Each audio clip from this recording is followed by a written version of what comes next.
Bonjour à tous, dentiste depuis une trentaine d'années. J'ai passé à peu près 25 ans dans le même cabinet. Et ce qui m'a permis de voir un petit peu l'évolution de mes patients à travers les soins que j'ai pu leur prodiguer. Et là, j'ai eu peur. J'ai eu peur parce que je me suis aperçu que consciencieusement, j'avais fait un certain nombre de soins que je pensais être magnifiques.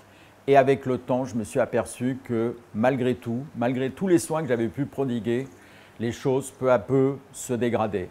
Un petit peu comme une maison se dégrade. Donc, après avoir eu peur, je me suis dit, bon, il faudrait peut-être essayer de trouver une solution, réfléchir un petit peu sur cette expérience que j'ai pu avoir, sur ce retour des patients et imaginer quelque chose d'un peu différent dans l'approche pour essayer d'apporter un peu de bénéfice à mes patients. D'où l'idée de créer ce concept C32, c'est-à-dire ce quoi? C'est-à-dire c'est une approche dans la façon d'aborder les soins. Alors, première chose, quand les patients pensent dentiste, ils pensent à quoi? Pour eux, les dentistes, c'est l'horreur. C'est affreux. On ne veut pas aller chez le dentiste. En général, qu'est-ce qu'on entend? Je vais chez le dentiste régulièrement, mais je ne comprends pas, mes dents continuent de se dégrader. Je n'ai pas le temps de me faire soigner, c'est trop long. Le dentiste, ça coûte une fortune, c'est super cher. En général, on entend tous à peu près la même chose. Donc l'idée, c'est quoi? L'idée, c'est d'essayer d'apporter des solutions à ça. C32, le concept C32, c'est un bilan bucco-dentaire, la planification optimisée des soins en s'aidant du numérique, puisqu'aujourd'hui le numérique nous rend énormément de services, une assistance relationnelle et tout ça appuyé sur un plateau technique. Voilà les éléments fondamentaux de ce concept. Pour illustrer ça, je vais vous parler d'Alain, ce patient qui est venu nous voir. Et Alain, sa problématique, c'était son sourire. Et lui, en fait, il ne me demandait pas énormément de choses, il voulait juste simplement que je lui remette quelques dents devant. Mais par contre, il voulait que ça dure.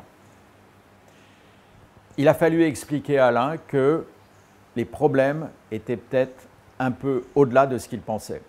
Donc, à partir de ça, on lui a montré qu'il y a beaucoup de similitudes entre la restauration d'un bâtiment et ce qui se passe dans la bouche. Alors, pour illustrer ces propos, on va regarder cette image. Cette image, c'est quoi? C'est une maison sympa, mais bien délabrée. Pour restaurer cette maison, il y a deux façons de faire. Et dans la bouche, ça va être exactement pareil. L'approche va être exactement la même. La première chose, ça va être tout simplement d'aller mettre de la jolie peinture sur les murs, la peinture sur le toit, d'aller tondre la pelouse, d'aller mettre quelques éléments de décoration autour de cette maison. Le problème, vraisemblablement, ça ne va peut-être pas durer très longtemps. Dans la bouche, c'est pareil. On peut avoir cette approche immédiate, mettre quelques couronnes devant, mais à mon avis, ça ne va pas trop durer. Et en tant que jeune praticien, c'est peut-être aussi ce que j'ai fait dans le temps et ça a été une de mes sources d'erreur. La deuxième stratégie, une stratégie qui est certainement beaucoup plus durable, c'est de reprendre les choses à la base. C'est-à-dire que si on prend l'exemple de cette pièce, de ce bâtiment, on s'aperçoit qu'actuellement, il y a un travail qui est fait à tous les niveaux. C'est-à-dire qu'il y a la volonté de restaurer ce bâtiment, mais qu'est-ce qu'on a fait? On a commencé par découvrir les fondations, parce qu'on sait qu'il y aura un travail à faire.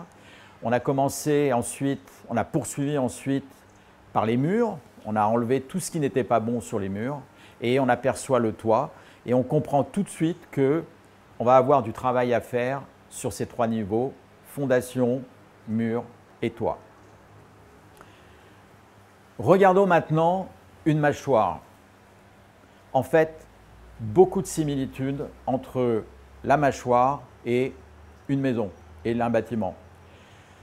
Regardons ce qu'il y a sous la gencive. L'os et les racines. Tout simplement, c'est quoi? Ce sont les fondations. Pas plus compliqué que ça. Si l'os et les racines ne sont pas en bon état, il y a fort à parier qu'au-dessus, les dents, ça ne va pas aller. Regardons la partie sur les côtés de la mâchoire. qu'est-ce qu'on a? On a ces grosses molaires qui sont plus larges, qui ont plus de racines que les dents de devant. Ce n'est pas par hasard si la nature nous fabrique avec ça, c'est que tout simplement, sur ces dents-là, c'est là qu'il y a le plus d'efforts. Regardons maintenant les dents de devant. Elles sont beaucoup plus fines, des racines plus frêles, plus fragiles.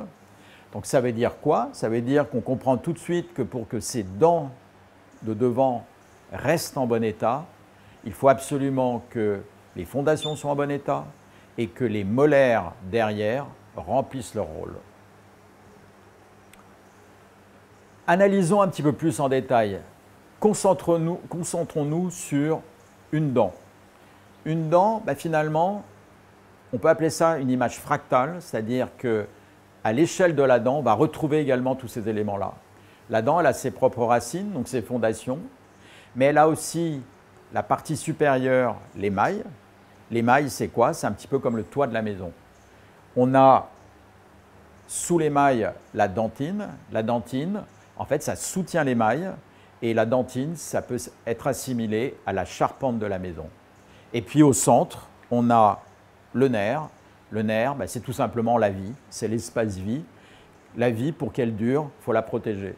Donc ça veut dire qu'il faut absolument que cette dent soit totalement étanche sur le long terme, avec de bonnes fondations pour protéger la vie. Il faut aussi regarder l'architecture, la dynamique de la mâchoire, parce que la bouche, c'est la mâchoire, c'est quelque chose, la mâchoire inférieure notamment est quelque chose qui bouge.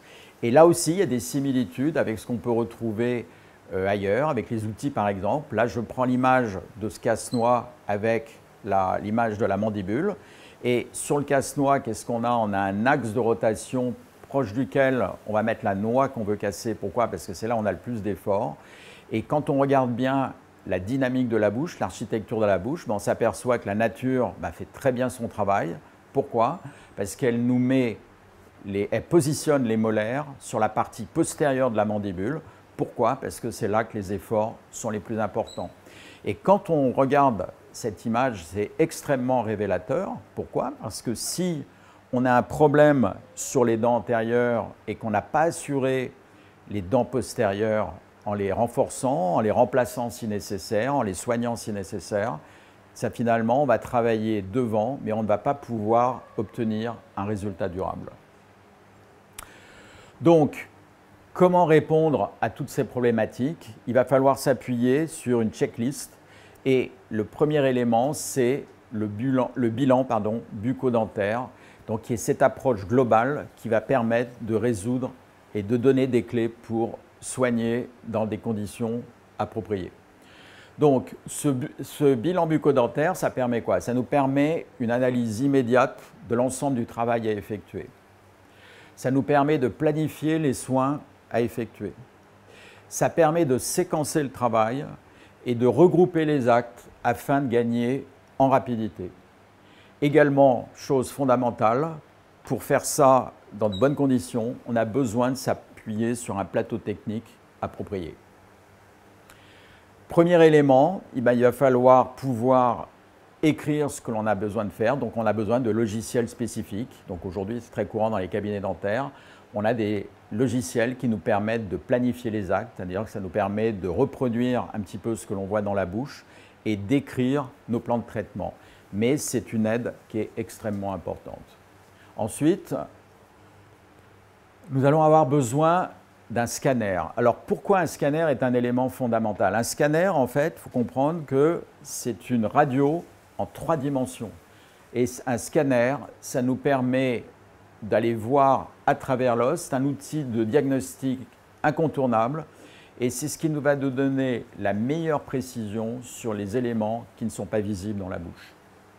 Quand j'étais jeune dentiste, anciennement, j'utilisais des radios panoramiques. La radio panoramique était déjà une aide extraordinaire. Le problème de la radio panoramique, nous n'avons pas toute l'information. Le scanner, lui, va nous donner davantage d'informations. Il est difficile d'établir un plan de traitement sans avoir l'information exacte de ce qui se passe sur les fondations. Le scanner, encore une fois, par sa conception, nous permet de voir à travers l'os, va nous permettre, par exemple, sur la racine que l'on voit là, d'aller découvrir un kyste qui était caché sur une radio classique, mais qui va apparaître sur le scanner.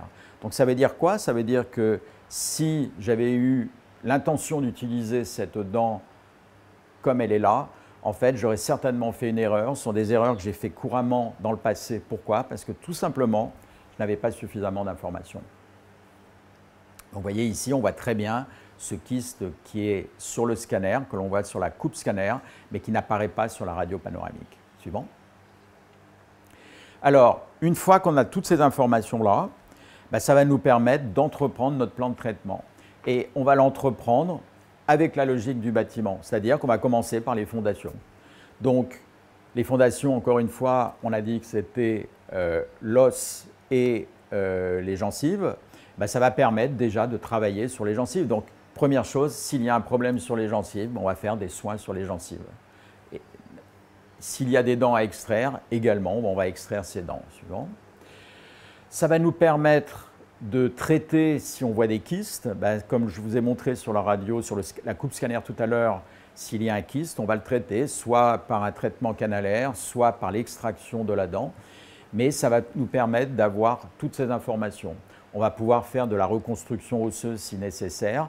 Donc encore une fois, ça va être la première étape de réflexion dans l'organisation du plan de traitement. Ensuite, nous avons vu que le numérique aujourd'hui est très important. Le numérique va nous aider également à travailler sur l'étage supérieur. Donc on vient de parler de quoi? On vient de parler des fondations, à savoir os et racines. Maintenant, il va falloir parler de l'étage supérieur. L'étage supérieur, c'est quoi? Ce sont les couronnes dentaires. Et tout à l'heure, je vous ai dit que l'élément fondamental, c'était d'arriver à avoir une bonne étanchéité dans nos soins. Aujourd'hui, le numérique nous aide énormément pour ça. Nous avons des systèmes de robots qui nous permettent de fabriquer des robots d'usinage, qui nous permettent de fabriquer des éléments céramiques ou autres que l'on va pouvoir incruster dans les dents après les avoir soignés et nous garantir d'une bonne étanchéité sur le long terme. Encore une fois, je vous avais montré, je vous ai parlé d'étanchéité. Si on prend le cas de cette dent, vous voyez que quelle est la problématique des caries? La carie, en fait, on a des bactéries. Qu'est-ce qu'elles font, ces bactéries? Elles attaquent l'émail. Une fois que l'émail est attaqué, ce que l'on voit en sombre sur le dessin, en fait, c'est quoi? C'est la carie qui vient attaquer la partie sous-jacente, c'est-à-dire qui vient sur la dentine. Rappelez-vous de ce que je vous ai dit tout à l'heure. La dentine, c'est quoi? C'est un petit peu comme la charpente de la maison. Donc là, ça veut dire que la carie, qu'est-ce qu'elle a fait? Elle a tout simplement percé le toit et elle est en train d'attaquer la charpente. Si on laisse évoluer les choses, il est évident que le nerf va finir par être atteint. Donc finalement, quand vous allez chez le dentiste, que l'on soigne, qu'est-ce qui est fondamental? Évidemment, c'est d'éliminer cette carie. Mais une fois que la carie a été éliminée, la dent à ce stade est soignée, mais pas complètement soignée. Pourquoi? Parce que le patient ne va pas sortir du cabinet avec un trou dans les dents, donc il va falloir boucher cette cavité. Et toute la problématique arrive à ce moment-là. C'est que si on n'est pas capable de boucher, de fermer cette cavité de manière étanche, à nouveau, les problèmes vont revenir. Et quand les problèmes reviennent, ça veut dire qu'à nouveau, les caries vont se reformer autour des obturations. La carie va à nouveau attaquer la partie inférieure et à force d'avoir des soins qui ne sont pas étanches, finalement, au bout d'un moment, le nerf est atteint et c'est à ce moment-là qu'il va falloir dévitaliser les dents. Mais très souvent, ça vient du fait que les obturations n'ont pas été totalement étanches et les problèmes sont revenus. Aujourd'hui, ces techniques d'obturation, par exemple en céramique, sous forme d'onlay céramique, ça va nous permettre de créer finalement, de faire ces obturations qui sont beaucoup plus étanches et qui, d'un point de vue statistique, vont nous donner de bien meilleurs résultats sur le long terme.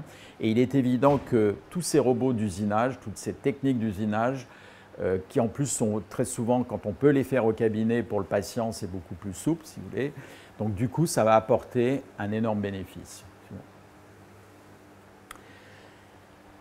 Tout ceci pose un problème. c'est qu'on doit expliquer les choses aux patients. Toute cette approche prend un petit peu plus de temps au départ. Donc ça veut dire quoi? Ça veut dire que le patient, lui, doit comprendre tout ça.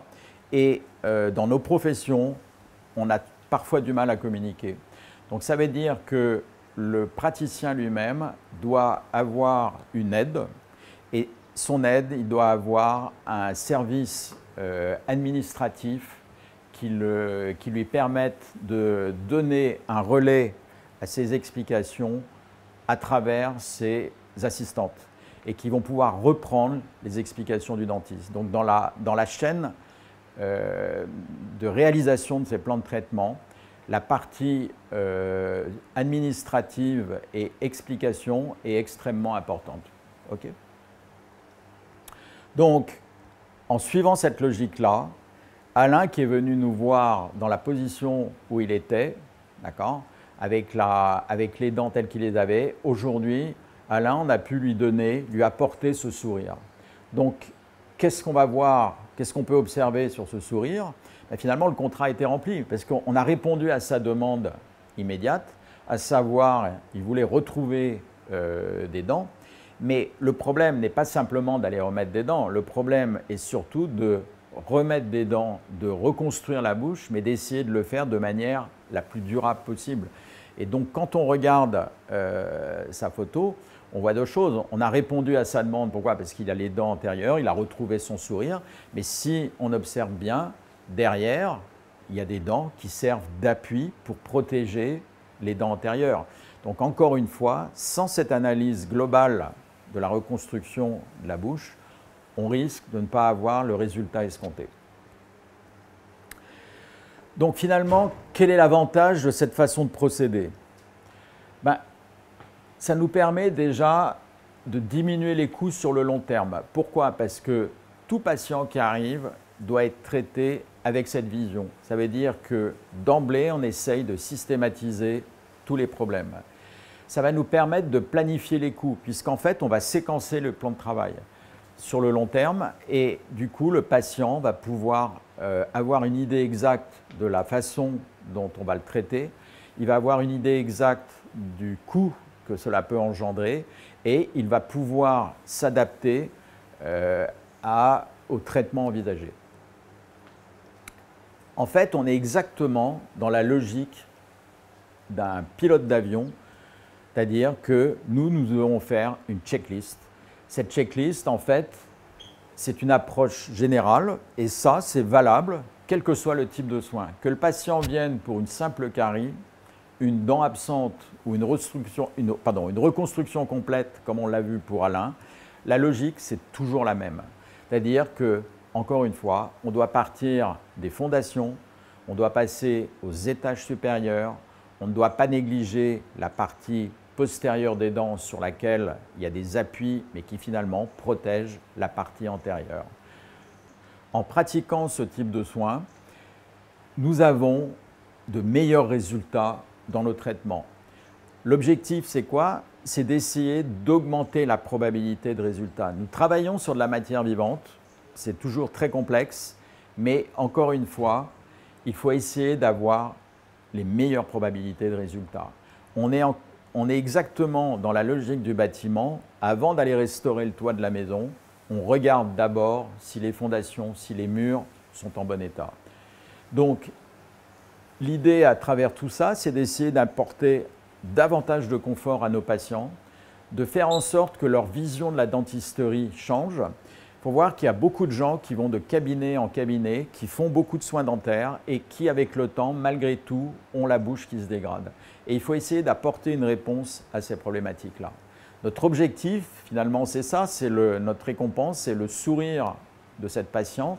Mais notre récompense ne doit pas être simplement à court terme, ça doit être une récompense à long terme. Pourquoi? Parce que ces traitements doivent durer le plus longtemps possible. Donc finalement, le concept C32, c'est quoi? C'est avant tout de la tranquillité. De la tranquillité pour nous dans nos traitements. Pourquoi? Parce que notre objectif, c'est d'essayer d'apporter le meilleur résultat. De la tranquillité pour vous, les patients. Quel que soit le stade, votre stade dentaire, ça va nous permettre de repartir sur de bonnes bases. Pourquoi? Parce que finalement, la checklist dont je vous parlais, on peut l'établir quel que soit le moment de votre existence. Même si des soins ont déjà été entrepris, que vous ne trouvez plus de solution, il faut reprendre les choses sous cet angle-là. Ça permet également une chose qui est fondamentale, c'est que ça permet d'avoir des soins plus étanches. Pourquoi? Parce que si on arrive à étanchéifier les dents par des obturations qui sont plus durables, on va limiter le nombre de dents dévitalisées, on va limiter le nombre d'extractions, on va limiter le nombre d'implants, d'appareils. Encore une fois, votre capital, le plus précieux, ce sont vos dents vivantes et l'os qui permet de maintenir ces dents vivantes. Et vous devez prendre absolument conscience de ça et nos traitements doivent s'orienter sur ces deux objectifs principaux.